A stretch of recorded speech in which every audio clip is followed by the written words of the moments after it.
സംസ്ഥാനത്തെ സാമൂഹ്യ സുരക്ഷാ പെൻഷനുകൾ, ക്ഷേമനിധി പെൻഷനുകൾ, നിർമ്മാണ തൊഴിലാളി മേഖലകളിലേക്കുള്ള പെൻഷൻ തുക, മറ്റ് ആനുകൂല്യങ്ങൾ എന്നിവ വിതരണം ചെയ്യുന്നതിലേക്കായി സംസ്ഥാന സർക്കാരിന്റെ ഭാഗത്തു നിന്നും ഫെബ്രുവരി മാസം മുതലുള്ള നടപടികൾ ആരംഭിച്ചതിന്റെ ഭാഗമായി കൂടുതൽ ആനുകൂല്യങ്ങൾ ഗുണഭോക്താക്കൾക്ക് എത്തിച്ചേരും. സംസ്ഥാനത്തെ സാമൂഹ്യ സുരക്ഷാ ക്ഷേമ പെൻഷൻ ഗുണഭോക്താക്കൾക്ക് വീണ്ടും സന്തോഷ വാർത്ത. ഫെബ്രുവരി മാസത്തിലെ പെൻഷൻ തുക വിതരണം സംസ്ഥാന സർക്കാരിന്റെ ഭാഗത്തു നിന്നും പ്രഖ്യാപിച്ച സാഹചര്യത്തിലാണ് പെൻഷൻ ഗുണഭോക്താക്കൾക്ക് വീണ്ടും ആശ്വാസ വാർത്ത എത്തിയിരിക്കുന്നത്.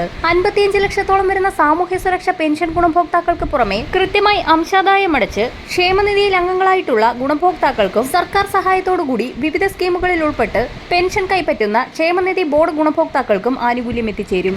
ഗുണഭോക്താക്കൾക്ക് ഒരു ഗഡു പെൻഷൻ തുക കൂടി അനുവദിച്ചതായി ധനമന്ത്രി കെ എൻ ബാലഗോപാൽ വാർത്താ സമ്മേളനത്തിൽ അറിയിച്ചു. പെൻഷനും മറ്റ് ആനുകൂല്യങ്ങളും വിതരണം ചെയ്യുന്നതിലേക്കായി 1920 കോടി രൂപ സംസ്ഥാന സർക്കാർ ചൊവ്വാഴ്ച മുംബൈ ഫോർട്ട് ഓഫീസിൽ ഇ-കുബേർ പോർട്ടൽ വഴി കടമെടുക്കും. 2025 ഫെബ്രുവരി 28 തന്നെ പെൻഷൻ തുക പൂർണ്ണമായും വിതരണം ചെയ്യുന്ന രീതിയിലാണ് നടപടിക്രമങ്ങൾ സംസ്ഥാന സർക്കാരിന്റെ ഭാഗത്തു നിന്നും ആരംഭിച്ചിരിക്കുന്നത്.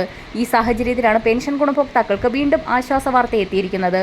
പെൻഷൻ കുടിശ്ശികയിൽ 3 ഗഡു നിലവിൽ കുടിശ്ശികയാണ്. ഇതിൽ ആദ്യ ഗഡു ഏപ്രിൽ മാസത്തിലെ തനത് പെൻഷനൊപ്പം വിതരണം ചെയ്യുമെന്ന് ധനവകുപ്പ് വൃത്തങ്ങൾ അറിയിച്ചു. ഫെബ്രുവരി മാർച്ച് മാസങ്ങളിലായി ധനകാര്യ സ്ക്വാഡിന്റെ തദ്ദേശീയ തലത്തിലുള്ള പരിശോധനകൾ അവസാനിക്കുന്ന സാഹചര്യത്തിൽ പെൻഷൻ വിതരണ ലിസ്റ്റ് പുനഃക്രമീകരിക്കുകയും 10 ലക്ഷത്തിലധികം വരുന്ന അനർഹർ പെൻഷൻ പട്ടികയിൽ നിന്ന് പുറത്താക്കപ്പെടുകയും ചെയ്യുന്ന സാഹചര്യത്തിൽ അർഹതപ്പെട്ട നിലവിൽ പട്ടികയിൽ ഉൾപ്പെട്ട ഗുണഭോക്താക്കൾക്ക് മാത്രമാവും 3200 രൂപ വീതം പെൻഷൻ കുടിശ്ശിക ഉൾപ്പെടെയുള്ള ആനുകൂല്യങ്ങൾ എത്തിച്ചേരുക.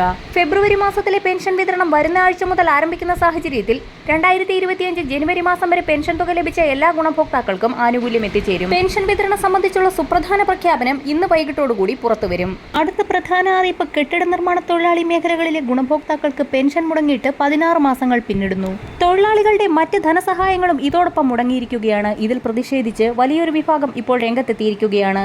അംശാദായം അടച്ച് പെൻഷൻ തുക കാത്തിരിക്കുന്നതിൽ പലരും കിടപ്പ് രോഗികളായി മാറിക്കഴിഞ്ഞു. ഈ സാഹചര്യത്തിലാണ് നിർമ്മാണ തൊഴിലാളി മേഖലകളിൽ പെൻഷൻ തുക കുടിശ്ശികയായിരിക്കുന്നവർ സമരത്തിനൊരുങ്ങുന്നത്.